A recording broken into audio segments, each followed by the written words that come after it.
राहुल गांधी अपनी बहन प्रियंका को बलि का बकरा बनाकर खुद को स्थापित करने की तैयारी कर चुके हैं। कांग्रेस में भाई बहन के बीच का विवाद अब खुलकर सामने आ चुका है।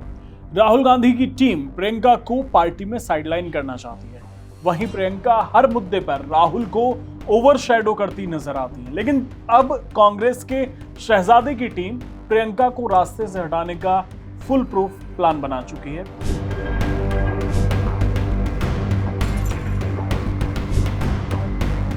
अप्रैल में देश के 4 बड़े राज्यों में विधानसभा चुनाव है। असम, पश्चिम बंगाल, तमिलनाडु और केरल। इनमें से तमिलनाडु और बंगाल से कांग्रेस को खास उम्मीद नहीं है, लेकिन असम और केरल में पिछले 10 साल से वही प्रमुख चैलेंजर हैं। 2016 में केरल में बनी वामपंथियों की एलडीएफ सरकार ने परंपरा को तोड़ते हुए 2021 में लगातार दूसरी बार जीत दर्ज की और वो पिछले 10 साल से सत्ता पर काबिज हैं। वहीं असम में 15 साल सत्ता में रही कांग्रेस की तरुण गोगोई सरकार को उखाड़कर बीजेपी ने वहां अपने पैर गहरे जमा लिए हैं। इन दोनों ही राज्यों में कांग्रेस वापसी की उम्मीद लगाए बैठी है।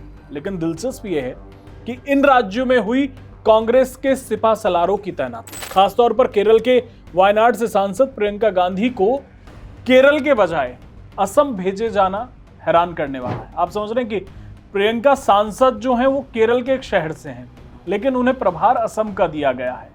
ऐसा क्यों हो रहा है वो आपको आगे बताते हैं। हर बार केरल में सत्ता परिवर्तन की परंपरा रही है, लेकिन 2021 में पी विजयन की वापसी के चलते अपवाद बन गया।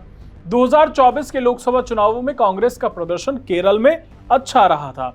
इस बार कांग्रेस को केरल से काफी उम्मीद है। अगर राज्य में कांग्रेस कुछ हासिल कर पाती है तो 2025 में दिल्ली और बिहार से मिला दर्द कुछ कम हो सकता है। 2021 के केरल चुनाव के दौरान राहुल गांधी के मछुआरों के साथ नाव पर और नदी में छलांग लगाते वीडियो काफी वायरल हुए थे।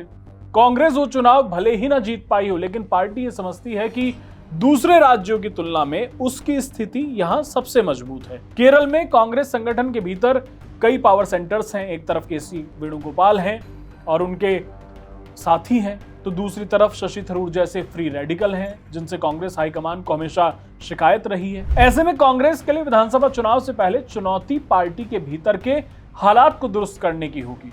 पिछले 10 साल की एंटी इनकम्बेंसी और भ्रष्टाचार के आरोपों के चलते वाम दलों वाली एलडीएफ सरकार की हालत कमजोर है। ऐसे में वोटर्स के पास कांग्रेस ही सबसे बड़ा विकल्प होगी। केरल की चुनावी संभावनाओं को देखते हुए कांग्रेस के भीतर भी ये मंथन तो हुआ ही होगा कि वो अपनी जीत को कैसे आत्मसात करना चाहेगी। कांग्रेस के लिए केरल में सबसे बड़ी चुनौती होगी बिना विवाद के उम्मीदवारों में टिकट का बंटवारा। अब ऐसा नहीं है कि प्रियंका गांधी केरल में ये रोल नहीं निभा सकती, बल्कि उन्होंने देश भर में पार्टी के भीतर हुए कई विवाद और संकटों का निपटारा किया है। लेकिन केरल जैसे महत्वपूर्ण राज्य में सारे सूत्र, सारी पावर राहुल गांधी और केसी वेणुगोपाल ने अपने हाथ में रख ली है। प्रियंका अगर केरल के मैदान में होंगी तो उन्हें सेंट्रल रोल निभाने से कोई रोक नहीं पाता और जीत का क्रेडिट भी उन्हें ही जाता। यह भी एक वजह है कि उन्हें असम का प्रभार पकड़ा दिया। केरल के मुकाबले असम कांग्रेस के लिए बेहद टफ स्पेस है। वहां पार्टी का चुनाव जीतना मुश्किल लग रहा है। बीते 5 सालों में हेमंता बिस्वा शर्मा की लोकप्रियता और बढ़ गई है और बीजेपी ने जिस तरह से वहां पर काम किया है, वहां पर बीजेपी की पकड़ बहुत मजबूत हो गई है। साथ ही गौरव गोगोई पर खास वोट बैंक और घुसपैठियों से करीब होने का आरोप है। इस स्थिति में कांग्रेस का असम में बहुमत लाना लगभग असंभव है। यानी असम की हार का ठीकरा प्रियंका गांधी पर फोड़ने में आसानी होगी। इससे पहले भी 2017 में ऐसा हो चुका है। उस चुनाव में रायबरेली और अमेठी के अलावा सुल्तानपुर का चुनाव कैंपेन भी प्रियंका गांधी संभाल रही थी। इस दौरान पार्टी की ओर से यूपी में कांग्रेस का चुनाव कैंपेन संभाल रहे प्रशांत किशोर को अमेठी और रायबरेली के साथ साथ सुल्तानपुर को भी स्किप कर देने का इशारा किया गया था। 2019 लोकसभा चुनाव में प्रियंका गांधी को पूर्वी उत्तर प्रदेश का कांग्रेस प्रभार दिया गया था, लेकिन राहुल गांधी का अमेठी से चुनाव हार जाना भी प्रियंका गांधी के खाते में ही दर्ज किया गया कि प्रियंका वहां प्रभार देख रही थी, इस वजह से राहुल गांधी चुनाव हार गए। मतलब हारे राहुल गांधी थे, लेकिन उस हार की जिम्मेदारी भी प्रियंका के साथ टैग कर दी गई। 2021 के असम विधानसभा चुनाव में प्रियंका गांधी अघोषित जिम्मेदारी निभा रही थी। चुनाव कैंपेन के दौरान उनको चाय बागानों में जाकर मजदूरों से बात करते भी देखा गया था। फिर भी कांग्रेस छोड़कर ही बीजेपी में गए असम के मुख्यमंत्री हेमंता बिस्वा शर्मा ने प्रियंका गांधी के हर संभावित प्रभाव को बेअसर कर दिया। 2022 के यूपी विधानसभा चुनाव की पूरी जिम्मेदारी प्रियंका गांधी के पास ही थी और वो अपने तरीके से चुनाव में कई प्रयोग भी कर रही थी। इस चुनाव में कांग्रेस 2 ही सीटें जीत पाई थी, जिसमें तत्कालीन प्रदेश कांग्रेस अध्यक्ष भी चुनाव हार गए थे। शायद इस बार असम की बारी हो सकती है।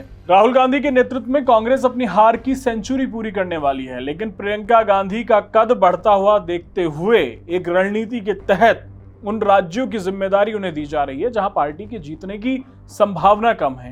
अभी तक के ट्रेंड्स और ओपिनियन पोल के अनुसार अगर कांग्रेस असम हार गई और केरल जीत गई तो राहुल गांधी पार्टी के कार्यकर्ताओं में खुद को प्रियंका से बेहतर साबित करने में कामयाब हो जाएंगे। कांग्रेस में भाई बहन की इस फूट की राजनीति को आप कैसे देखते हैं, हमें कमेंट बॉक्स में जरूर बताएं। और प्रियंका और राहुल में कौन बेहतर है, ये भी आप कमेंट करके हमें जरूर बताएं। धन्यवाद।